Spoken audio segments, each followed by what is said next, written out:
अस्सलाम वालेकुम नाज़रीन, मेरा नाम है सादिया। आप देख रहे हैं स्टोरीज विद सादिया। देवता को पसंद करने का आपका बहुत बहुत शुक्रिया। ये आपकी हौसला अफजाई है कि मैं इसको दोबारा से कंटिन्यू कर पा रही हूँ। आइए आगाज़ करते हैं आज की एपिसोड नंबर 110 का। और जो लोग इसकी पिछली अक़सात को सुनना चाहते हैं तो प्लेलिस्ट का लिंक आपको डिस्क्रिप्शन में मिल जाएगा, वहाँ से क्लिक करके आप इसकी पिछली एपिसोड को सुन सकते हैं। और इससे पहले कि मैं अपनी इस वीडियो का आगाज़ करूँ, दरख्वास्त यही है कि चैनल को सब्सक्राइब करके बेल के आइकन को लाजमी से प्रेस कर लीजिएगा और ऑल नोटिफिकेशन बेल को भी ऑन कर लीजिएगा और कमेंट ज़रूर कीजिएगा और लाइक तो भी से कर दीजिए, बाद में आप भूल जाते हैं। आइए आगाज़ करते हैं। दिन का उजला पंछी अपने पर समेट रहा था, रात अपनी जुल्फें खोल रही थी। नीम तारीकी में वो किला दूर से यूं नजर आ रहा था जैसे कोई जिन बोतल से आज़ाद होकर उकड़ों बैठ गया हो। कार की अगली सीट पर सेक्रेटरी ड्राइवर के साथ बैठा हुआ था और पिछली सीट पर मैं शहजादी एदनाना के साथ ज़रा फासला रखे हुए था। वो खुद ही सिमटी हुई थी, हालांकि उसे बीवी का रोल अदा करना चाहिए था। शायद बीवी बनकर शर्मा रही थी, लेकिन शर्माने की कोई अदा नहीं थी। हो सकता है वो मुझे एक आवारा सयाह और खुद को शहजादी समझकर फासला रखे हुए थी। कार किले के दरवाजे के सामने रुक गई। ड्राइवर हॉर्न बजाने लगा। वो दरवाज़ा तकरीबन 25 फीट ऊंचा और 15 फीट चौड़ा होगा। उसे देखकर किला के मकीनों का रोब और दबदबा तारी होता था। ये ख्याल आता था कि वहाँ रहने वाले पता नहीं कितने ऊंचे, कितने मगरूर होंगे, नाक पर मक्खी नहीं बैठने देते होंगे। वो दरवाज़ा चिड़चिड़ाहट की आवाज़ के साथ आहिस्ता आहिस्ता खुलने लगा। अंदर दूर तक एक सरसब्ज़ो शादाब बाग नजर आ रहा था। कार आहिस्ता आहिस्ता रेंगती हुई किला के अहाते में दाखिल हुई। बाग के दरमियानी रास्ते से होती हुई पुराने तर्ज के पोर्टेको में पहुंचकर रुक गई। सेक्रेटरी ने उतरकर शहजादी के लिए दरवाज़ा खोला। मुझे खुद दरवाज़ा खोलकर कार से बाहर आना पड़ा। पहली बार एहसास हुआ कि किराए का आदमी हूँ। उसी वक्त किला का अंदरूनी दरवाज़ा खुला। एक हसीन औरत नजर आई। शहजादी एदनाना ने खुद को मेरी बीवी जाहिर करने के लिए जल्दी से आगे बढ़कर मेरे बाजू में अपना बाजू डाल दिया। मुझसे लग कर आगे बढ़ने लगी। सेक्रेटरी ने आहिस्ता से कहा, ये यहाँ की गवर्नेंस है, इसका नाम मैविश है। अजहानी सालू की मुंह चढ़ी मुलाजिमा थी। पहली वसीयत के मुताबिक इसे यहाँ की आम हस्ती समझा जाता है। गवर्नेंस मैविश अगर सालू के ज़माना से थी तो अच्छी खासी उम्र की होगी, लेकिन शहजादी एदनाना की अहम उम्र लग रही थी। उसके भड़कीले लिबास को देखकर कोई उसे मुलाजिमा नहीं कह सकता था। उसका लिबास गर्दन से कमर तक ऐसा चुस्त था कि पतली कमर का खम निगाहों की मुट्ठी में आ जाता था। अक्सर औरतें निगाहों को दावत देने के लिए ही ऐसा लिबास पहनती हैं। उसने हमारे सामने आकर 2 बार सर झुकाया। इस्तकबालिया सलाम अर्ज कर रही थी। एदनाना अपनी जुबान में कुछ कहने लगी। सेक्रेटरी की सोच ने तर्जुमानी की कि वो अपने शौहर की हैसियत से मेरा तारुफ करा रही है। गवर्नेंस मैविश ने ज़रा झुककर हाथ के इशारे से अंदर आने के लिए कहा, फिर हमसे फासला रखकर हमारे साथ किला के बड़े हॉल में दाखिल हुई। वो मुझे कनखियों से ऐसे देख रही थी जैसे उसकी तेज़ नज़रें लिबास फाड़ कर मुझे अंदर से टटोल रही हों। इतनी सी देर में मेरे दिमाग ने कहा, खबरदार, ये खतरनाक औरत है। इतने बड़े किला में उस वक्त और कोई नजर नहीं आया। शहजादी एदनाना का मूड बिगड़ गया कि दूसरे रिश्तेदार उसके नए शौहर का इस्तकबाल करने नहीं आए थे। वह बुड़बुड़ाती हुई मुझे अपने साथ लेती हुई एक कमरे के दरवाजे तक आई। हमसे पहले मुलाजिम सामान लेकर वहां पहुंच गए थे। वो कमरा ख्वाबगाह के तौर पर बड़ी खूबसूरती से सजा हुआ था। ये वो ख्वाबगाह थी जहां एदनाना अब तक सुहाग रात नहीं मना सकी थी। उस ख्वाबगाह को ऐसे सजाया गया था जैसे बकरा ईद से पहले बकरे को सजाया जाता है। 2 बकरे कुर्बान हो चुके थे, अब तीसरा लाया गया था। मैं इस ख्वाबगाह में दाखिल हो गया। गवर्नेंस मैविश और सेक्रेटरी चले गए। मुलाजिम भी सामान रखकर रुखसत हो गए। एदनाना ने ख्वाबगाह को अंदर से बंद कर दिया। मैं उस कुर्बानगाह का तफसीली जायजा लेने लगा। शुमाल के सिमत ख्वाबगाह से मुल्हिका एक बालकनी थी। वहां बैठकर बागीचे का नज़ारा किया जा सकता था। ज़रूरत पड़ने पर वहां से छलांग लगाई जा सकती थी, क्योंकि वो सिर्फ 6 फीट ऊंची बालकनी थी। जनूब की सिमत बाथरूम और स्टोर रूम थे। उस ख्वाबगाह के मशरिक में एक और दरवाज़ा था। उसे खोलने पर एक और कमरा नजर आया। वह बैक वक्त लाइब्रेरी और ड्राइंग रूम के तौर पर इस्तेमाल होता था। एदनाना खामोश खड़ी मुझे देख रही थी। मोमी शमों की रोशनी में बड़ी भरपूर, बड़ी पुरअसरार नजर आ रही थी। मैंने कहा, यह ख्वाबगाह खुली बालकनी के साथ है, यहाँ से कातिल बासानी आ सकता है। वो मेरा मुंह तक रही थी। मुझे ख्याल आया कि भैंस के सामने बीन बजा रहा हूँ। मैंने इशारों की बैनुल अक़वामी जुबान में उसे समझाया। वो अपनी रिस्ट वॉच दिखाती हुई बोली, اور جواباً اشارے میں مجھے بتانے لگی کہ 8 بجے کھانا ہے، 9 بجے خوابگاہ میں واپسی ہے، آدھ گھنٹہ ہم بالکنی میں بیٹھیں گے، 10 بجے اس خوابگاہ کو چھوڑ کر اس مشرقی کمرے کے اندر جا کر چھپ جائیں گے۔ میں نے مطمئن ہو کر اشاروں کی زبان میں کہا، میں کارل فرینک تمہارا شوہر۔ میں اس کی طرف انگلی بڑھا کر بولا، تم بیوی؟ وہ اپنے سینے پر انگلی رکھ کر بولی، ایدنانا بیوی۔ میں نے اس بات میں سر ہلا کر اشاروں میں پوچھا، بیوی کو تم لوگ کیا کہتے ہو؟ وہ پھر اپنے سینے پر انگلی رکھ کر بولی، بیوی جوجو۔ میں سمجھ گیا کہ ان کی زبان میں بیوی کو جوجو کہا جاتا ہے۔ میں نے اپنے سینے پر انگلی رکھ کر پوچھا، اور شوہر کو کیا کہا جاتا ہے؟ میں تمہارا شوہر ہوں۔ وہ میرے سینے پر انگلی رکھ کر بولی، سور؟ میں نے چھینپ کر کہا، سور نہیں، شوہر، شوہر۔ وہ اپنا تلفظ درست کرتے ہوئے بولی، شوہر۔ یعنی بیوی کو جوجو اور شوہر کو جاجا کہا جاتا تھا۔ گویا بھگانے والی بات تھی، جا جا، مگر میں دوسرے شوہروں کی طرح بھاگنے نہیں آیا تھا۔ میں نے اس کے شانے پر ہاتھ رکھا، وہ بڑی آہستگی سے، بڑی نزاکت سے بل کھا کر کترا گئی۔ میں نے اپنی جیب سے ہیروں کا ہار نکالا، اشاروں سے سمجھایا کہ میں اسے پہنانا چاہتا ہوں۔ وہ انکار میں سر ہلانے اور سمجھانے لگی کہ وہ ہار مجھے معاوضے کے طور پر دے چکی ہے۔ گونگے اشاروں سے اپنا مفہوم ادا کرنے میں بڑی دیر لگتی ہے۔ میں نے کسی طرح سمجھا ہی دیا کہ جو کچھ میں نے معاوضے کے طور پر حاصل کیا ہے، اب اسے جاجا کی حیثیت سے اپنی جوجو کو پہنانا میرا فرض ہے۔ اس نے اپنا سر جھکا لیا۔ میں اس کے قریب آ کر اس کی گردن کی طرف جھک کر اسے ہار پہنانے لگا۔ بڑی چکنی گردن تھی، دھیمے دھیمے پھڑک رہی تھی، دل کی طوفانی دھڑکنیں پورے بدن کو لرزا رہی تھیں۔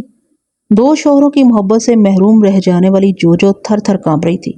پھر وہ ایک دم سے تڑپ کر الگ ہو گئی، جیسے وحشت زدہ ہرنی جذبوں کے صحرا سے بھاگتی ہوئی آئی ہو، ویسے ہی وہ ہانپ رہی تھی۔ اچانک وہ پلٹ کر بھاگتی باتھ روم میں گھس گئی۔ اس کا دروازہ ایک دھڑاکے سے بند ہو گیا۔ میں ایسے ساتھ چلتا ہوا دروازے کے قریب پہنچا۔ اندر شاور سے پانی گرنے کا شور سنائی دے رہا تھا۔ ٹھیک 8 بجے میں اور ایدنانا ہاتھ میں ہاتھ ڈالے ڈائننگ ہال میں داخل ہوئے۔ ڈائننگ ہال کا شاہانہ اہتمام مثالی تھا۔ چھت پر مومی شمعوں کا فانوس جگمگا رہا تھا۔ لامبی سی میز پر پرتکلف کھانے کی ڈشیں چنی گئی تھیں۔ میز کے اطراف ایدنانا کے بہت سے رشتہ دار بیٹھے ہوئے نظر آ رہے تھے۔ وہ لوگ ایک دوسرے سے باتیں کر رہے تھے۔ ہمیں دیکھتے ہی سب چپ ہو گئے۔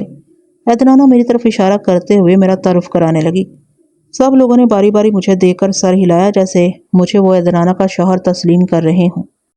ایک ادھیڑ عمر کے شخص نے اپنی جگہ سے اٹھ کر مجھ سے ہاتھ ملاتے ہوئے انگریزی میں کہا، میں یہاں کا خاندانی پلیڈر یعنی کہ وکیل ہوں۔ میرا نام گریگ پیٹن ہے۔ تم شاید انگریزی سمجھ لیتے ہوگے۔ میں نے مسکرا کر کہا، میں انگریزی ہی سمجھتا ہوں، شہزادی ایدنانا کی زبان نہیں سمجھتا۔ ہم اپنی اپنی کرسی پر بیٹھنے لگے۔ وہ بولا، تعجب ہے، آپ دونوں ایک دوسرے کی زبان نہیں جانتے، پھر میاں بیوی کیسے بن گئے؟ میں نے جواب دیا، ہمارے دل کی زبان ایک ہے۔ وہ ہنستے ہوئے بولا، پھر بھی آپ دونوں میاں بیوی کے سٹیج تک کیسے پہنچے؟ میں نے کہا، شہزادی ایدنانا نے مجھ پر کچھ پابندیاں عائد کی ہیں، اس کا جواب آپ میری جوجو سے طلب کریں۔ وہ ایدنانا سے اس کی زبان میں باتیں کرنے لگا۔ میں نے اس کے رشتہ داروں کو باری باری دیکھا۔ لامبی میز کے ایک سرے پر گورنس میوش بڑی شان بے نیازی سے بیٹھی ہوئی تھی۔ میز کے دوسرے سرے پر ایک بوڑھی خاتون نظر آئیں۔ خاتون کو ماما واندا کہتے تھے۔ وہ ایدنانا کی سوتیلی ماں اور تورلا اور مارلو کی سگی ماں تھی۔ وہ ماں کو ماما کہتے تھے۔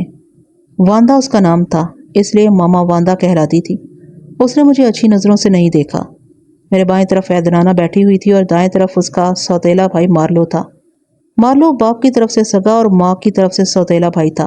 وہ ہنس ہنس کر باتیں کر رہا تھا اور دوسروں کو ہنساتا تھا یا اپنی باتوں سے انہیں چنچلاہٹ میں مبتلا کر دیتا تھا۔ وکیل گریگ پیٹن کی سوچ نے بتایا کہ وہ مجھ پر اور ایدنانا پر طنز کر رہا ہے۔ ایدنانا کبھی کبھی گھور کر اسے دیکھتی تھی۔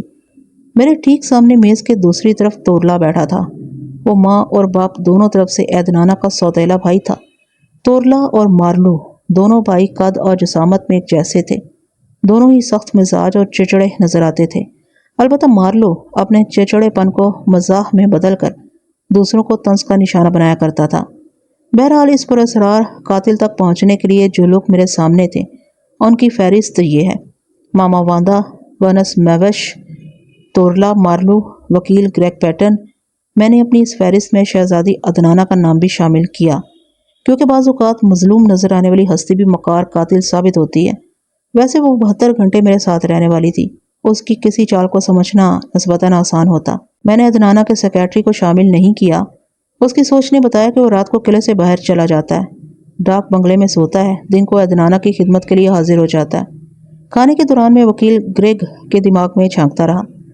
وہاں جو لوگ اپنی مادری زبان میں باتیں کر رہے تھے، گریگ کا لاشعور ان کا انگریزی میں ترجمہ پیش کر رہا تھا۔ اس وقت میں ان کی گفتگو کا موضوع بنا ہوا تھا۔ تورلا نے اپنی سوتیلی بہن عدنانہ کو چبھتی ہوئی نظروں سے دیکھتے ہوئے کہا، اس بار عدنانہ نے ایسے شخص کو شوہر بنایا ہے جو ہماری زبان بالکل نہیں سمجھتا۔ ہمارے درمیان یہ گدھا لگ رہا ہے۔ عدنانہ نفرت سے بولی، ٹھیک اسی طرح یہ تمہیں گدھا سمجھ رہا ہوگا کیونکہ تمہاری بولی اس کی سمجھ میں نہیں آتی۔ مالو نے طنزاً کہا، بولی کے لحاظ سے یہ تمہیں بھی گدھی سمجھ رہا ہوگا، 72 گھنٹے کی گدھی۔ عدنانہ نے غصے سے چمچہ پھینک کر مارا۔ چمچہ مارلو کے منہ پر لگا، وہ اچھل کر کھڑا ہو گیا۔ کرسی پیچھے کی طرف الٹ گئی۔ وہ عدنانہ کی طرف بڑھ رہا تھا۔ میں نے آہستگی سے اپنی ایک ٹانگ بڑھا دی۔ وہ لچ کر اونتے منہ فرش پر گر پڑا، پھر وہ جلدی سے ہڑبڑا کر اٹھا۔ میں نے پیچھے ہاتھ بڑھا کر اپنی کرسی اس پر اچھال دی۔ وہ اپنا توازن قائم نہ رکھ سکا، پھر ایک بار گر پڑا، چاروں شانے چت ہو گیا۔ کرسی اس کے اوپر تھی۔ میں نے فوراً ہی پلٹ کر کرسی پر اپنے پاؤں کا دباؤ اس طرح ڈالا کہ کرسی کی پشت کا ایک سرا مارلو کے گلے پر آ گیا، یوں جیسے کرسی اس کا گلا گھونٹ رہی ہو۔ اس کا دم گھٹ رہا تھا، وہ تڑپ رہا تھا۔ ماما واندا چیختی چلاتی آئی، مجھے اپنے بوڑھے ہاتھوں سے مارنے لگی۔ میں نے اس کے بیٹے کو چھوڑ دیا۔ مارلو کے منہ سے عجیب و غریب آوازیں نکل رہی تھیں۔ وہ اپنے گلے کو سہلاتے ہوئے گہری گہری سانسیں لے رہا تھا اور ماما واندا مجھے گالیاں دیتے ہوئے کہہ رہی تھی، میں اسے زندہ نہیں چھوڑوں گی عدنانہ، تیرا یہ تیسرا شوہر میرے ہاتھوں قتل ہوگا۔ تورلا بڑی صفاقی سے مجھے دیکھ کر مسکراتے ہوئے بولا، یہ تیسرا شوہر سچ مچ گدھا ہے۔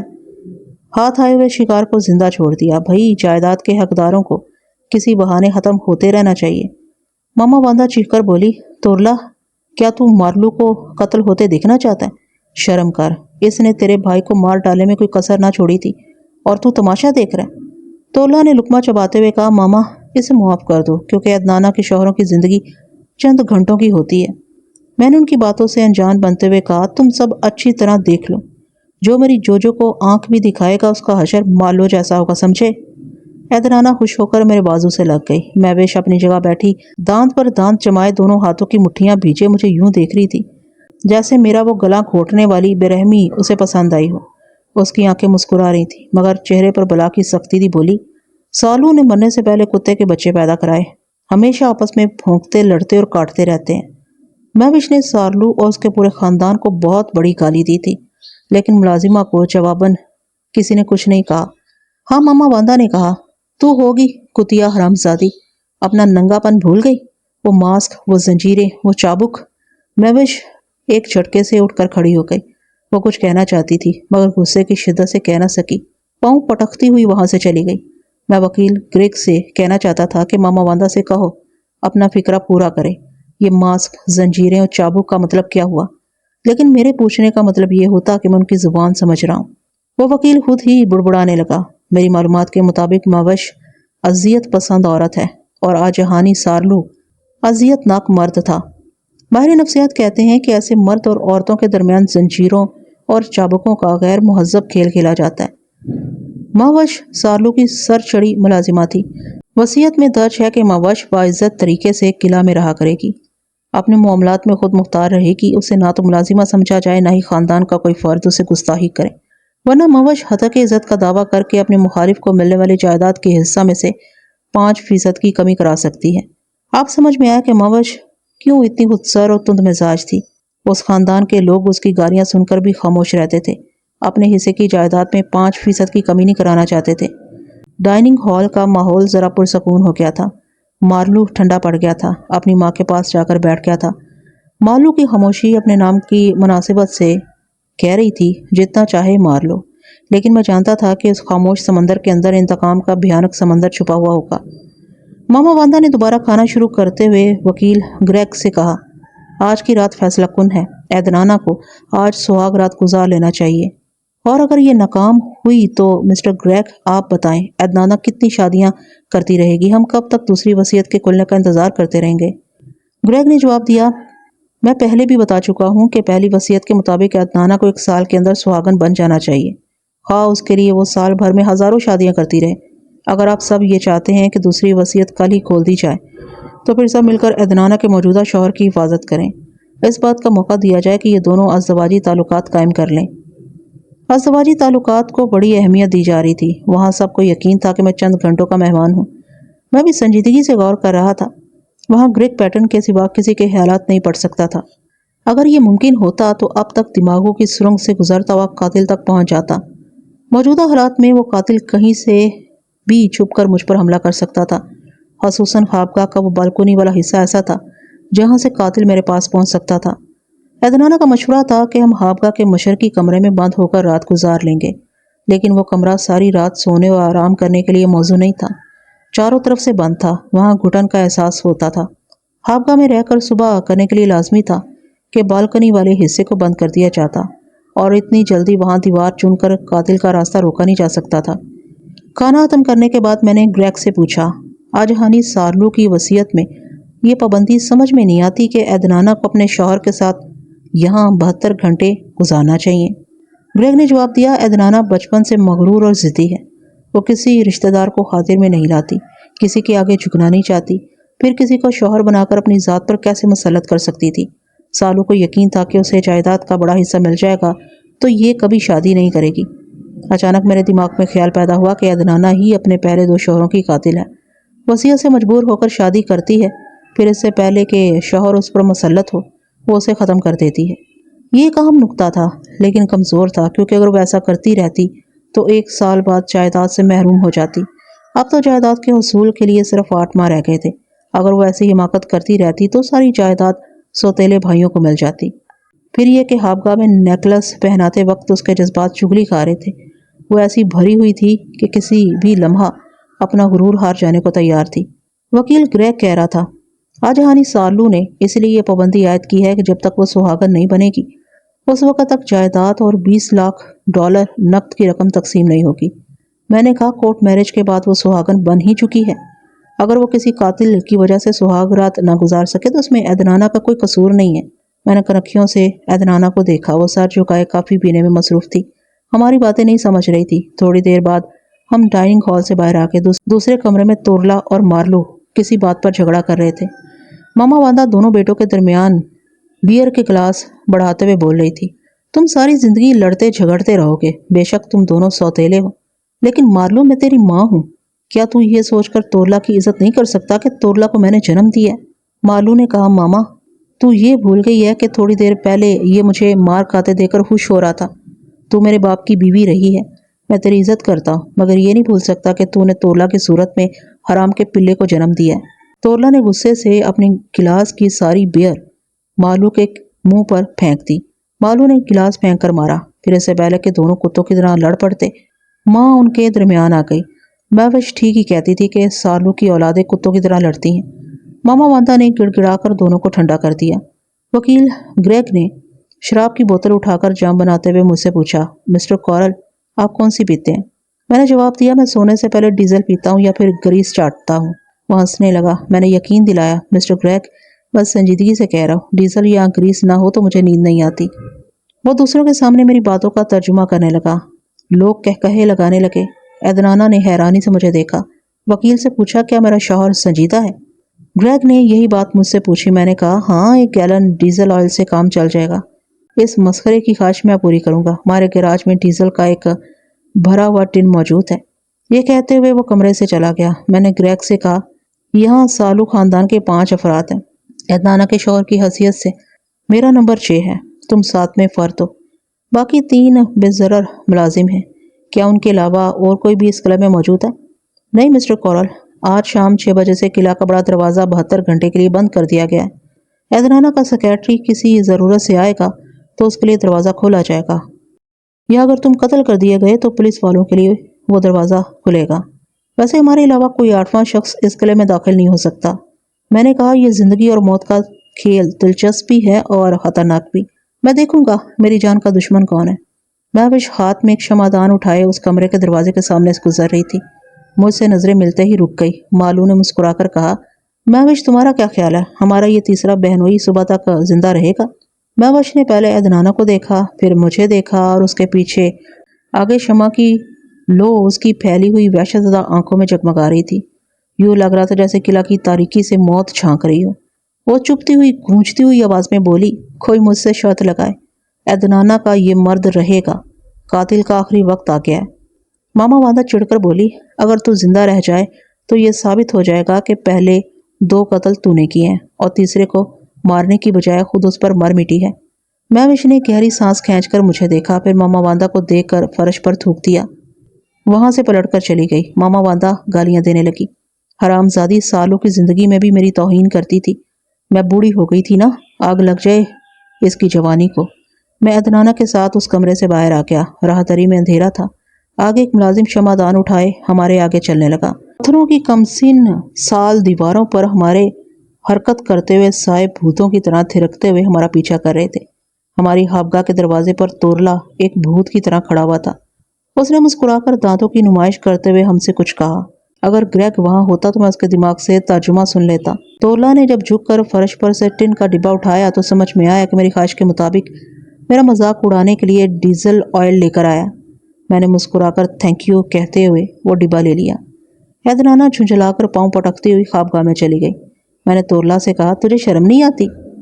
यहाँ खड़ा हुआ है, मैं तेरी बहन का जाजा हूँ, चल यहाँ से, जा जा। उसने अपना दायां हाथ बढ़ाकर मुट्ठी बंद की, फिर खोली। वो मुझे दिखा रहा था कि उसके हाथ के पंजे कितने चौड़े और उंगलियां कैसी फौलादी हैं। फिर उसने दूर अदनाना की तरफ इशारा करने के बाद अपने सीने पर हाथ मारा। वो जाहिर कर रहा था कि अदनाना उसकी है, मेरी नहीं हो सकती। इस तरह से वो चैलेंज करने के बाद वहां से चला गया। ये नया इंकिशाफ हुआ कि वह अदनाना पर अपना हक समझता है। तोरला और अदनाना एक बाप से नहीं थे, माएँ भी अलग अलग थीं। मैंने इस पहलू से गौर नहीं किया था कि उन दोनों में अज़दवाजी रिश्ता हो सकता है। मैंने खाबगाह में दाखिल होकर दरवाजे को अंदर से बंद कर दिया। अदनाना डीजल ऑयल के डिब्बे की तरफ इशारा करते हुए जोर जोर से कुछ कह रही थी। शायद इतनी खूबसूरत और रंगीन खाबगाह में डीजल ऑयल लाने की वजह से गुस्सा दिखा रही थी। मैंने इशारे से समझाया कि हम वो रात इस मशरकी कमरे में नहीं बल्कि इस खाबगाह में गुजारेंगे। वो हाथ के इशारे से इनकार करने लगी। ये बताने लगी कि हम दोनों अलग अलग कमरे में सोएंगे, मैं मशरकी कमरे में और वो खाबगाह में रहकर सुबह करेंगे। ये जताकर वो लिबास बदलने के लिए दूसरे कमरे में चली गई। बालकनी में चंद कुर्सियां, दरमियानी मेज और फूलों के गुलदान रखे हुए थे। मैंने वहां से एक एक चीज उठाकर दूसरी जगह रख दी। बालकनी का कालीन भी हटा दिया। बाहर बागीचे में अंधेरा था। अचानक वहां हल्की सी रोशनी महसूस हुई। वो बालकनी बागीचे की जमीन से 6 फीट ऊंची थी। वो वहां से साफ नजर आई। वो मविश थी। बगीचा की खुली हवा में मोमी शमा की लौ तेजी से थरथरा रही थी। उसकी रोशनी मविश के चेहरे पर इधर से उधर नाच रही थी। उसकी बड़ी बड़ी आंखें भूखी शेरनी की तरह मुझे ताक रही थी, जैसे वो मकनातीस बनकर मुझे अपनी तरफ खींच लेना चाहती है। फिर उसका हाथ ब्लाउज के गिरेबान पर पहुंचा। एकदम से शमा की लौ भड़क कर बुझ गई। वहां अब तारीकी छा गई, कुछ नजर नहीं आता था। इसके बावजूद तसव्वुर की आंखों में दुनिया गोल गोल घूम रही थी। दूसरे कमरे से अदनाना की आवाज सुनाई दी। वो बालकनी के सामान को देखती हुई बुड़बुड़ा रही थी। यकीनन पूछ रही होगी कि मैंने वो सामान इधर से उठाकर उधर क्यों रख दिया। मैंने बालकनी से पलटकर उसकी तरफ बढ़ते हुए इशारे से समझाया, जरा ठहरो, मैं भी आता हूँ। वो मुझे घूरने लगी। मैं डीजल ऑयल का डिब्बा उठाकर दोबारा बालकनी में गया। फिर डिब्बे को खोलकर वहां के फर्श पर डीजल ऑयल उड़ेलता हुआ चारों तरफ फैलाता हुआ खाबगाह में वापस आ गया। अदनाना शायद मुझे पागल समझकर बुड़बुड़ा रही थी। मैंने हाथ पांव की हरकतों से समझाया कि अब जो भी कातिल बालकनी के रास्ते से आएगा वह एक बार फिसलने के बाद दोबारा उठ नहीं सकेगा। जितनी बार उठना चाहेगा उतनी बार गिरता रहेगा। उसने एकदम से उठकर तारीफी नजरों से मुझे देखा। वो बारीक नाइटी पहने हुए थी। नाइटी ऐसी घेरदार थी कि बदन कहीं छुप रहा था और कहीं से झांक रहा था। मैं डीजल कॉटन एक तरफ रखकर हाथ धोने के लिए बाथरूम में चला गया। जब मैं वापस आया तो खाबगाह का फानूस बुझा हुआ था। सिर्फ एक मोमी शमाए कोने में रोशन थी। वह नन्ही सी रोशनी इतनी बड़ी खाबगाह को बहुत ही पुरअसरार और रुमान परवर बना रही थी। मैंने इधर उधर देखा, शहजादी नजर नहीं आ रही थी। वो खुद पुरअसरार बन गई। मैंने आवाज दी, अदनाना। जवाब नहीं मिला। मुझे खतरे का एहसास हुआ। मैं फौरन ही रिवॉल्वर निकालकर दीवार से लग गया। जब मैं बाथरूम में था तब किसी ने अदनाना को काबू में करके फानूस को बुझा दिया होगा, मगर खाबगाह में कोई कैसे आ सकता था। दरवाज़ा अंदर से बंद किया गया था। बालकनी के रास्ते को मैंने बंद कर दिया था। वहां दाखिल होने का कोई तीसरा रास्ता नहीं था। मैं दीवार से लगकर एक तरफ आहिस्ता सा बढ़ने लगा। मशरकी कमरे के दरवाजे पर जो पर्दा पड़ा हुआ था उसके पीछे से घुटी घुटी सी आवाज़ सुनाई दी। यूँ लगा कि किसी ने अदनाना के मुंह को दबा रखा है। मैंने रिवॉल्वर का रुख पर्दे की तरफ देखते हुए ललकारा। मेरे हाथ में रिवॉल्वर है, मुझे अदनाना की परवाह नहीं है। मैं अपने दुश्मन को बेनकाब करने के लिए अंधाधुंध फायरिंग करता हुआ उस कमरे में पहुंच जाऊंगा। अपनी खैरियत चाहते हो तो सामने आ जाओ। चंद लम्हों तक खामोशी रही, फिर पर्दे में हरकत हुई, फिर अदनाना का हाथ पर्दे से बाहर आया। उसके मुंह से ऊँ ऊँ की आवाज़ निकल रही थी, वो नजर नहीं आ रही थी। मैंने दूसरा हाथ आगे बढ़ाकर पर्दे को जरा हटाया। उसी लम्हा किसी की जबरदस्त ठोकर मेरे सीने पर पड़ी। रिवॉल्वर मेरे हाथ से निकल गया। मैं पीछे की तरफ लड़खड़ाता हुआ एक कॉर्नर की मेज पर जाकर गिरा। वहां रखी हुई इकलौती मोमी शमा बुझ गई। अंधेरा, घोर अंधेरा, हाथ को हाथ सुझाई नहीं देता था। मैं पूरी हाजिर दिमागी से काम लेते हुए वहां से खसक गया जहां गिरा था। उसी वक्त कॉर्नर मेज पर खटका सुनाई दिया। हमलावर ने अंदाजे से ठोकर मारी होगी और उसकी लात मेज से टकराई होगी क्योंकि उसकी कराह सुनाई दी थी। मैंने आवाज़ के सिमत एक लात मारी। मेरा निशाना खाली नहीं गया। कोई आहनी चीज़ बालकनी के नंगे फर्श पर जाकर गिरी। उसकी आवाज़ से अंदाज़ा हुआ कि दुश्मन के हाथ से चाकू निकलकर उधर गया है। इत्मीनान हो गया कि वो भी अब निहत्था है। वो मुझसे लिपट गया। हम एक दूसरे को गिराने की कोशिश करने लगे, जोर लगाते हुए इधर से उधर होने लगे। मैंने महसूस किया कि वो नंगा है और सर से गर्दन तक मास्क पहने हुए है। मामा वांदा की बात याद आई। मास्क, जंजीरें और चाबुक। उनमें से एक मास्क वाला आकर मुझसे टकराया था। अचानक उसने मेरे सर पर टक्कर मारी। मेरी गिरफ्त ढीली पड़ गई। फिर उसने दूसरी टक्कर मारी, लेकिन इससे पहले ही मैंने सर झुका लिया था। नतीजा ये हुआ कि उसकी नाक मेरे सर से टकराई और वह बिलबिला कर रह गया। उसी वक्त एक टॉर्च की रोशनी हुई। रोशनी मेरे पीछे से आई और उसके चेहरे पर पड़ी। मैंने घूंसा उसकी नाक पर जड़ दिया। वो जख्मी दरिंदे की तरह घुराने लगा। मैं दूसरा घूंसा भी उसकी नाक पर जमाना चाहता था। अगर टेलीपैथी काम आ सकती तो मैं उसकी तरफ से होने वाले हमलों को पहले ही समझ लेता। वहाँ सिर्फ ताकत और हाजिर दिमागी काम आ सकती थी। वो बिलाशुबा ताकतवर और फुर्तीला था। मैं सोच भी नहीं सकता था कि वो नाक पर दो ज़बरदस्त मुक्के खाने के बाद भी संभल सकता है। अचानक उसने मेरा हाथ थामकर एक झटके से दूसरी तरफ घुमा दिया। मुझे उसकी तरफ दोबारा पलटने का मौका नहीं मिला। उसने फौरन ही पीछे से मेरे हाथ को गिरफ्त में लेकर दूसरा हाथ मेरी टांगों के दरमियान ले जाकर मुझे अपने शानों पर उठा लिया। मैं हाथ पांव मारने लगा, उसकी गिरफ्त से निकलने के लिए तड़पने लगा, और ऐसा मुमकिन न था। अगर वो कपड़े पहने होता तो मैं उसके कमर बंद या लंगोट में हाथ डालकर उसे इस खतरनाक दाव को आजमाने से बाज रखता। वो मुझे उठाए हुए गोल घूम रहा था। अब टॉर्च की रोशनी हम पर नहीं थी क्योंकि अदनाना चीखती हुई भागती हुई दरवाजे की तरफ जा रही थी। वो थोड़ी देर का अंधेरा मेरे लिए साजगार रहा। मेरा मुखालिफ ये अंदाज़ा न कर सका कि मुझे गोल चक्कर देने के बाद किधर फेंक रहा है। उसने फेंक दिया। मैं तारीक फिजा में उड़ता हुआ मुलायम बिस्तर पर आ गिरा। मेरी कमर की हड्डी दुख रही थी। अगर वो मुझे पुख्ता फर्श पर पटकता तो हड्डी टूट ही जाती। मैंने कराह कर करवट बदलते हुए देखा। अदनाना दरवाजे को पीट रही थी, अपनी जुबान में आवाज़ें दे रही थी। उस दरवाजे को बाहर से बंद कर दिया गया था। फिर उसने पलटकर हमारी तरफ टॉर्च की रोशनी फेंकी। वो मास्क पोश मुझे अंधेरे में ढूंढ रहा था। रोशनी होते ही मैं बिस्तर से उछलकर खड़ा हो गया। वो तेज़ी से आ रहा था। उसकी तेज़ी बताती थी कि लड़ने वाला फ्लाइंग किक के लिए पर तोल रहा है। मेरे लड़ने का यह तजुर्बा गलत नहीं था। वो फ्लाइंग किक के लिए उड़ता हुआ आया। मैंने झुककर उसके पेट के नीचे एक घूंसा रख दिया। वह फर्श पर गिरकर दोनों हाथ टांगों के दरमियान रखकर बुरी तरह तड़प रहा था। टॉर्च फिर बुझ गई। फिर गहरी तारीकी छा गई। अदनाना के दरवाज़ा पीटने और चीखने चिल्लाने की आवाज़ें सुनाई दे रही थी। वो मेरे सामने फर्श पर तड़प रहा था। मैंने अंदाजे से ठोकर मारी। शायद वो दूसरी तरफ सिरक गया था। मैंने इधर उधर 2-4 ठोकरें मारी, लेकिन वो निशाना ना बन सका। उसी वक्त बाहर से दरवाज़ा खुलने की आवाज़ सुनाई दी। दूसरे ही लम्हे खाबगाह रोशन हो गई। तीनों मुलाजिम शमादान उठाए अंदर आए। उनके साथ मामा वांदा थी। उस औरत ने मुझे हैरानी से देखा, जैसे मेरे जिंदा सलामत रह जाने की तवक्को नहीं थी। मैंने उसे नज़रें फेर कर अपने दुश्मन को देखा। वो नहीं था, कहीं नज़र नहीं आ रहा था। मैं दौड़ता हुआ मशरकी कमरे में गया। क्योंकि वो बालकनी के रास्ते फरार होता तो फिसलने के बाद उठ ना सकता था। खाबगाह का दरवाज़ा बाहर से बंद था, जो अभी खोला गया था। लिहाजा वो मशरकी कमरे की तरफ ही जा सकता था, लेकिन वो वहाँ भी नहीं था। उस कमरे में कोई दूसरा दरवाज़ा बाहर निकलने के लिए नहीं था। खिड़कियों पर लोहे की जालियाँ थी। फिर वो कहाँ गायब हो गया? खाबगाह की रोशनी उस कमरे तक पहुँच रही थी। अदनाना टॉर्च और मेरा रिवॉल्वर लेकर आ गई। मैंने पूछा, वह शैतान कहाँ चला गया? वो मेरा मुंह तकने लगी। मामा वांदा बुड़बुड़ाती हुई आई। मुझे याद आया کہ میں ان کی بولی نہیں سمجھتا اور نہ یہ عورت میری باتیں سمجھ سکے گی۔ میں نے کہا وہ تمہارا وکیل پلیڈر گریگ پیٹن کہاں ہے؟ سمجھتی ہو I just want that fellow Greg Patton, وہ تم لوگوں کی الٹی سیدھی بولی مجھے سمجھا دے گا۔ گریگ پیٹن کو جلدی بلاؤ۔ اتنی بکواس کے بعد عدنانہ کی سمجھ میں آیا۔ اس نے سر ہلا کر مجھ سے پوچھا گریگ پیٹن؟ ہاں گریگ پیٹن۔ تعجب ہے، اس فیملی میں 3 مرد ہیں لیکن یہاں کوئی نظر نہیں آ رہا ہے۔ معلوم ہوتا ہے سب اپنے کانوں میں روئی ٹھوس کر سو رہے ہیں۔ میری باتوں کے دوران عدنانہ نے ایک ملازم کے سامنے گریگ پیٹن کا نام لے کر کچھ کہا۔ وہ وہاں سے چلا گیا۔ میں عدنانہ کے ہاتھ سے ٹارچ لے کر اس مشرقی کمرے کے ایک ایک حصے کو دیکھنے لگا۔ وہ دشمن کوئی جن بھوت نہیں تھا کہ غائب ہو جاتا، اس کمرے ہی میں وہ چھپ سکتا تھا، مگر وہ چھپا ہوا نہیں تھا، لہٰذا ایک ہی خیال آتا تھا کہ اس کمرے سے نکل بھاگنے کے لیے کوئی خفیہ دروازہ ہے۔